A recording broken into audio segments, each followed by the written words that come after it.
Oi, eu sou o Ronaldo Lemos, esse é o Expresso Futuro. A gente está aqui em Nova York e a gente vai falar hoje de ativismo político e internet. The world has entered some sort of weird moment where our governments basically do not have to listen to street protests. It's hard sometimes not to feel like a step's been taken backwards and that democracy's taken a hit.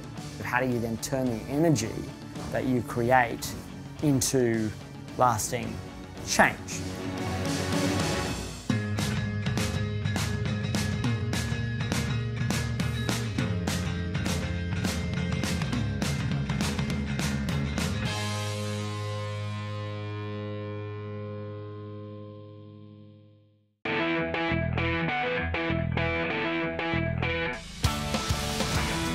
A internet mudou tudo, mudou inclusive a forma como a gente protesta, a forma como a gente se mobiliza politicamente e a forma como causas sociais podem avançar.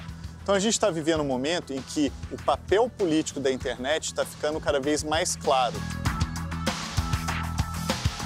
Isso acontece desde, por exemplo, a Primavera Árabe, quando você teve ditadores como Hosni Mubarak no Egito, que foram derrubados num protesto que foi totalmente filmado e captado pela internet e durou 18 dias. Então aquilo demonstrou o papel que a rede tem para a mobilização política e para o ativismo.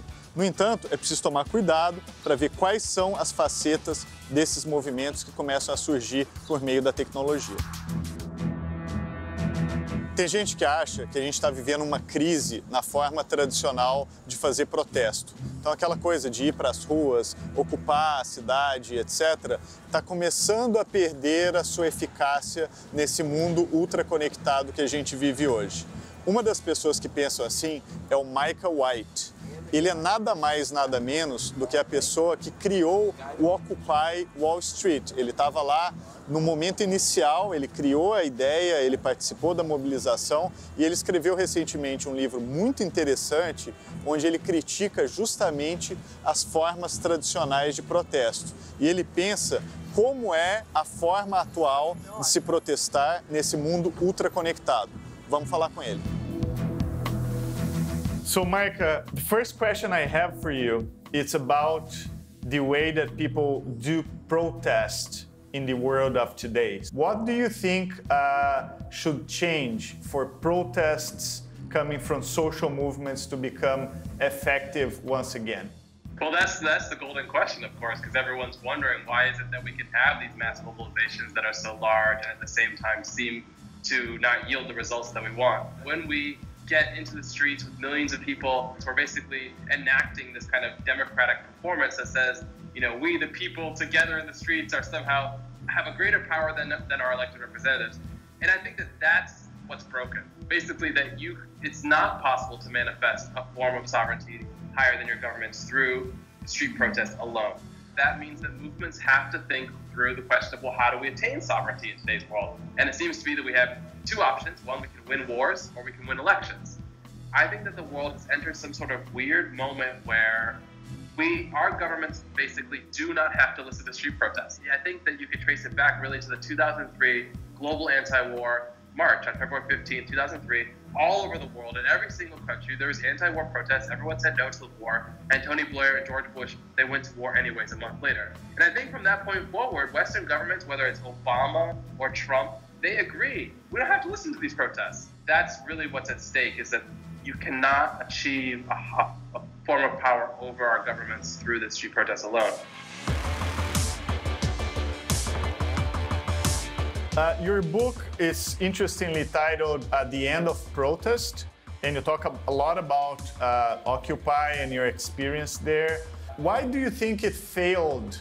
We know that we need to be able to create leaderless movements, yet at the same time, we don't really know how to do it in a way that's effective. We know that we can't just return to like kind of the early 20th century obsession with powerful leaders. That's what the right is right now obsessed with. They want a Trump, they want a Putin, they want, you know, the president of the Philippines is killing drug users. So they are obsessed again with this father figure. But we know from political history that the father figure will never save us. He'll always end in some sort of tragedy.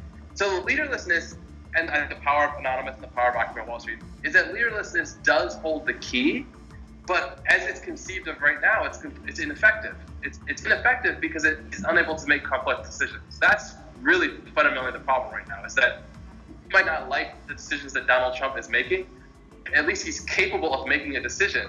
But during Occupy Wall Street, like, the movement wasn't able to make any decisions whatsoever. So I think that's really the question, is can we have leaderless movements that also are able to make complex decisions? And until we can do that, I think that we're going to be stuck. Há outras formas de provocar mudanças sociais, por exemplo, por meio de organizações da sociedade civil. Aqui em Nova York tem uma organização chamada Purpose, fundada por esse cara chamado Jeremy Heimans, que é um australiano que desde os 8 anos de idade já se envolvia em mobilizações. A Purpose faz uma espécie de arquitetura de mobilização. Eles fazem intervenções no plano da cidade, dos estados e até global para provocar mudanças. E ele é uma das pessoas que mais pensa hoje no uso da tecnologia para a mudança social. Vamos falar com ele. So purpose builds and supports movements in what we see as the fight for a more open, more pluralistic, more just, and frankly, more habitable world. We try to develop some superpowers. The superpower of how you mobilize large numbers of people, how you inspire large numbers of people to action. So I think younger people expect to participate. You know, they don't really care how. You know, I think they're less interested in the technology, the platform, you know, of the day, you know, because that's going to change, right? It's Twitter that one year and next year it'll be Snapchat. What young people care about, I think, increasingly is they expect to participate in every aspect of their life. So expectations around participation are increasing in a world in which we're all participating, right? We can do much more from our bedrooms than we could have even dreamed of being able to do 20 or 30 years ago. So I think that's the shift that's interesting. Well, it means that, you know, institutions have to adapt. You've got to redesign those institutions for a world in which people expect to have a more active role. The internet has changed a lot. You can now build a movement or mobilize people very quickly at unprecedented scale and in a way that is geographically unbound. You also don't need anymore to be a person who already has access to power, has access to the bully pulpit in order to instigate or to be part of the instigation of a movement. On the other hand, you know, the same basic principles still apply. You still have to take people from initial engagement to deeper commitment to an issue. You still need to use the traditional tools of protest. The power we saw on display during the women's marches, those 4 million people around the world who participated. You can't substitute that just with memes online, right? The moral force that you get from many people gathering, you know, and we've seen this in Brazil in the last, well, there's been countless protests in Brazil around different issues over the last 5-6 years. So I think that's still very powerful, but the difference is that now we can really amplify that. So it's the interaction of online and offline, right? You think about at the Women's March, all those amazing signs that people brought, right? And the millions of images of those signs that were then sort of circulated around the internet, so that even though only 4 million people actually were at those marches, millions more, tens of millions, hundreds of millions of people had an experience at that moment and were impacted by it. There's a lot we can learn from the Black Lives Matter movement. I think one of the things that's so interesting about it is the ability of that kind of decentralized movement to spread an idea, to make that idea salient in an environment where there's so much noise, so many issues competing for attention. I think that model of movement building and the application of technology to that was really inspiring. With movements like that that are decentralized and what we would call ownerless, you also have this sort of related challenge of how do you then turn the energy that you create into lasting change, lasting policy change, to a change in a law, to a change in a police department, to a change that's lasting in people's behavior and values. Outra forma de mobilização que tem causado no mundo de hoje é a estratégia adotada pelo grupo chamado Anonymous, ou seja, hackers que se unem na internet para se mobilizar sem que cada um tenha que revelar a sua identidade pessoal. O interessante desse grupo é que ele foi celebrizado pelo uso daquelas máscaras que foram criadas pelo quadrinista Alan Moore na sua história V de Vingança. É interessante porque o Anonymous teve o seu pico de atuação em 2012, onde ele causou globalmente, por exemplo, utilizando estratégias de mobilização para defender o site Wikileaks. Desde então, o grupo anda um pouco em baixa. No entanto, a sua estratégia de mobilização é muito influente. É uma estratégia em que não há lideranças específicas, todo mundo é basicamente igual e as identidades não são reveladas. É uma forma de despersonalizar a atuação e a mobilização política. E esse modelo, apesar de ter surgido na internet, cada vez mais influencia outras formas de atuação também no plano real. A gente vai falar com a Gabriela Coleman. Ela é uma das maiores especialistas do mundo sobre o fenômeno e o surgimento dos anônimos. Ela passou muito tempo conversando e pesquisando esse modelo de atuação. So Anonymous is currently a name that's used by different groups around the world, from Brazil to Malaysia to Italy, to organize very different forms of political activity, from street protest to political hacking. And the core idea around Anonymous is that people contribute without seeking any fame or recognition. So 2011 was absolutely the peak, like bleeding a little bit in 2012, where the activity was so gargantuan. There were dozens of operations around the world every single month, and part of those operations were non-stop hacking. O Anonymous surgiu em fóruns da internet e as primeiras ações do grupo não tinham razão política, nem tinham nenhum interesse em mudar coisas da sociedade. Era uma galera que queria se divertir, dar risadas e fazer a boa e velha zoeira na internet. No entanto, o grupo começou a ficar cada vez mais profissionalizado, começou a fazer ações que tinham um perfil cada vez mais grandioso e com isso o grupo passou a ser conhecido e também perseguido. Agora, a questão é que todo o leque de atuações que o Anonymous desenvolveu quase que por acidente, hoje acabou sendo copiado por peixes muito maiores. Atores internacionais e até mesmo os países começaram a olhar para as táticas do Anonymous e começaram também a incorporar essas táticas para até inclusive fazer espécie de ciberguerra ou ações políticas contra outros países, tentando inclusive interferir em processos eleitorais nos Estados Unidos, na França e em outros lugares, usando técnicas totalmente desenvolvidas pelos anônimos. Ataques de negação de serviço, roubos de dados, vazamentos de dados, inclusive no Wikileaks e outros sites, tudo isso como uma forma de, vamos dizer assim, atacar as democracias ocidentais. Então, o que surgiu como brincadeira ali dos anônimos, hoje virou uma grande questão geopolítica. So the legacy of Anonymous is really profound, even if Anonymous is not around as actively today. That tactic, which they helped kind of really popularize, lives on. The other part of the legacy, do you think it might be the idea of a leaderless organization? I think Anonymous definitely had an effect, but I think Anonymous, why they really mattered was, first of all, they embodied that ethics through visual kind of markers of anonymity, which were like a headless man with suits, the Guy Fawkes mask. It was really about masking the individual, which already was a very popular symbol because of V for Vendetta. So that philosophy reached a lot more people through the avenue of popular culture than I think the older anarchist tradition, which was a bit more niche. But with Occupy, those two really came together. Do you think that actually made social movements weaker? When it comes to Occupy and a lot of recent movements, I think it's helpful to compare 15M in Spain.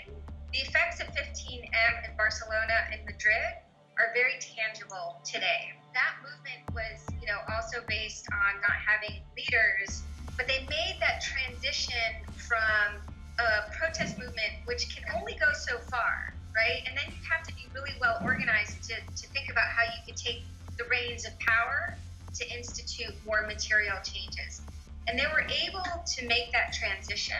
I think it's not a good idea to have a single person be the face of a movement. That's kind of a weak point, right? And the media will often focus on that person too much. If that person's reputation goes south, then the movement goes south. But, I do think that we do live in a society where often the individual becomes idolized, memorialized, and it's good to have some spaces where it's about the collective, right? Because in the end, social movements are about collectives, and you do have to put aside sometimes your own individual desires and wills in order to work collectively. So it's good to have some of those spaces where you're reminded this isn't about you, but it's about the us. But Anonymous made it very sexy.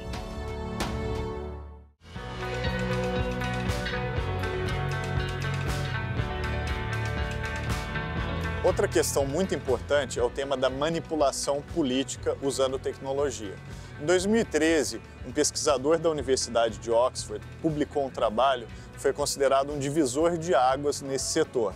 Ele descobriu que bastando uma análise dos likes que a pessoa dá numa rede social, dá para fazer uma análise perfeita da personalidade dela. Com 10 likes analisados, é possível conhecer a pessoa melhor do que seus colegas de trabalho. Com 100 likes, é possível conhecer a pessoa melhor do que os seus familiares. E com 300 likes, é possível conhecer a pessoa melhor que o marido ou a esposa dela, que convive com a pessoa todos os dias. A partir desse estudo, vários políticos começaram a ficar interessados nesse tipo de análise. Esse professor de Oxford, ele descobriu que, além de ser capaz de prever o comportamento de cada indivíduo, ele também era capaz de analisar a personalidade de cada pessoa. Se a pessoa era neurótica, se a pessoa era aberta e assim por diante. Então, ela fazia uma espécie de filtro de personalidade.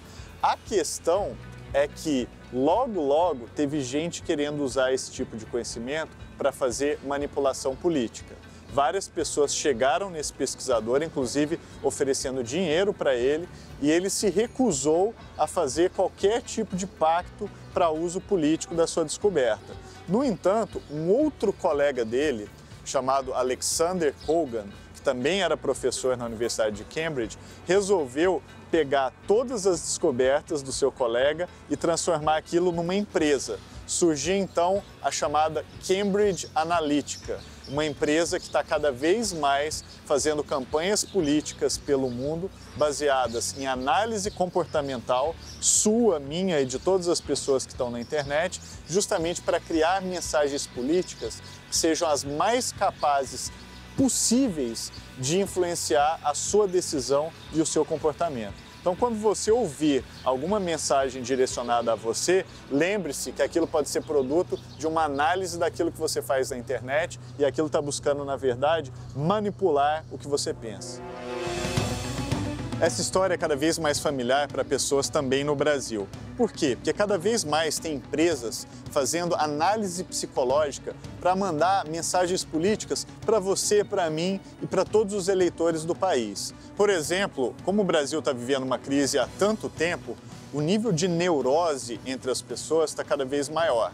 Quando a pessoa fica mais propensa a ficar neurótica, infelizmente, a realidade dela fica cada vez mais comprimida. Ela perde a visão periférica e desenvolve o que as pessoas chamam de uma visão de túnel. Ela só enxerga aquilo que está imediatamente à frente dela. Pessoas assim são muito mais propensas a responderem a mensagens que envolvem medo, questões como segurança, questões como pavor, pânicos morais. Então, quanto mais você atiça essas pessoas com ideias de autoritarismo e ideias, por exemplo, que são de perigo imediato, essas pessoas tendem a responder. Então, pessoas que estão neuróticas são muito fáceis de serem manipuladas para fins políticos. basta mandar mensagens desse jeito que a pessoa começa a responder na hora, porque ela começa a só enxergar aquilo e mexe com todas as neuroses que ela já está vivendo. Uma das formas de lidar com isso é perceber que essas mensagens estão sendo feitas para explorar justamente essas pessoas que são as mais vulneráveis, as pessoas que já estão sofrendo por razões pessoais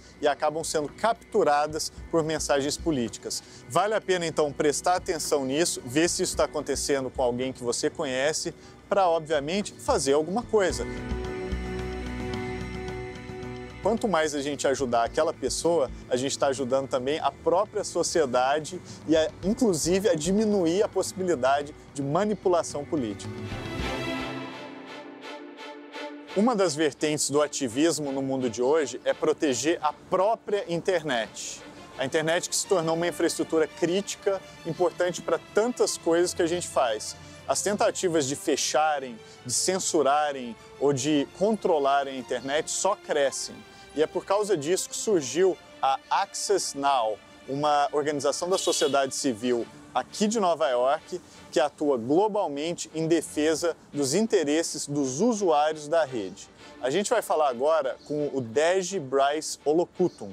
Ele é o diretor de campanhas globais da Access e um cara que está totalmente ligado na defesa dos interesses nossos, dos usuários. Access Now is a nonprofit organization that extends and defends the digital rights of users at risk around the world. We have a free 24-hour digital security helpline where we help people like journalists, LGBT people, people who are threatened for doing their human rights work. We also do advocacy and policy. We have 5 policy priorities: free expression, privacy, business and human rights, digital security, and net discrimination, what we call net neutrality. What we usually do is we partner with the people who are closest to the issue.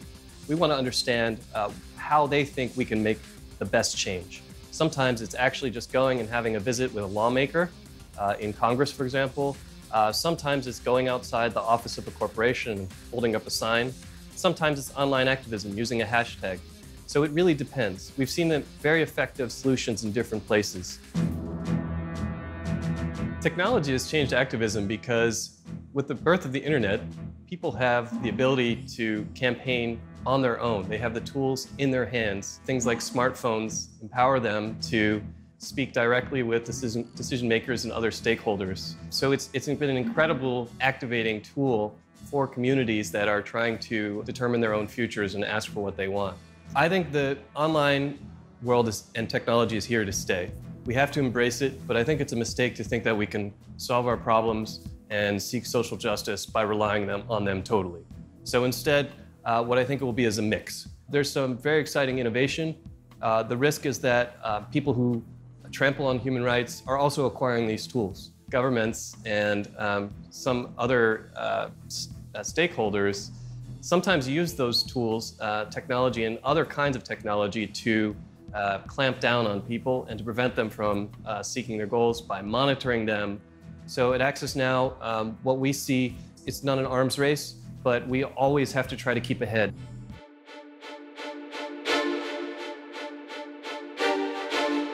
Human rights is a big field. So what we're seeing is that as technology gets imbued into our lives, for example, with the Internet of Things, your refrigerator or other device, even a doll that you might have for your child, could have some internet connection. A lot of those devices, people are rushing to embrace this. They're saying, oh, this is so cool, we can put the internet in this thing and we'll provide you with more service. But a lot of these tools are very insecure. So we want to make sure that people's privacy isn't trampled on. Encryption is very important for activists. First of all, everyone's using encryption when you go on the internet. When your browser is looking at different sites, if it has an S next to it, that means it's an encrypted connection. It just means that the message has been scrambled so that no one in the middle can take a look at it. As an activist, the United Nations Special Rapporteur on Freedom of Expression has said that encryption also provides you with a zone of privacy so that you can form an opinion. As an activist, you might be thinking about different strategies. If that's all vulnerable and anyone could read it, your words can be taken out of context. You might not be able to reach the strategies that you want. If for some reason the authorities go after you for something you're doing lawfully, just trying to promote rights and ask for what you think is important. If your information isn't encrypted, they could understand exactly who you've been talking to and round everyone up and put them, detain them, put them in jail, or do worse. So it's a really important tool. They're widely available. Many of them are free. With the broader human rights field, it's changing so rapidly. There are broader sociological trends that we're seeing in different governments around the world. It's hard sometimes not to feel like a step's been taken backwards and that people are, democracy's taken a hit.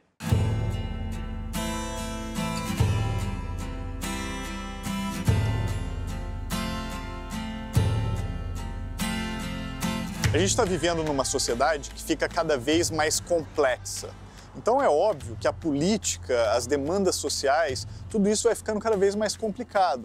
A tecnologia pode ser uma força importante para fazer mudanças sociais, mas para que isso aconteça, a gente tem que ter a noção de que as mobilizações não podem ser mais apenas espelhadas no modelo do passado. A gente tem que fazer evoluir a forma como a gente expressa as nossas opiniões, especialmente porque parte das nossas vidas agora acontece num ambiente conectado, um ambiente digital. Então, nada mais natural de que esse ambiente esteja integrado também com as demandas sociais e com o desejo de transformação. Então, a gente ainda vai ver muito ativismo na internet, muita mobilização provocada pela rede, e isso pode sim ser uma força boa e provocar transformações também na forma como a gente vive.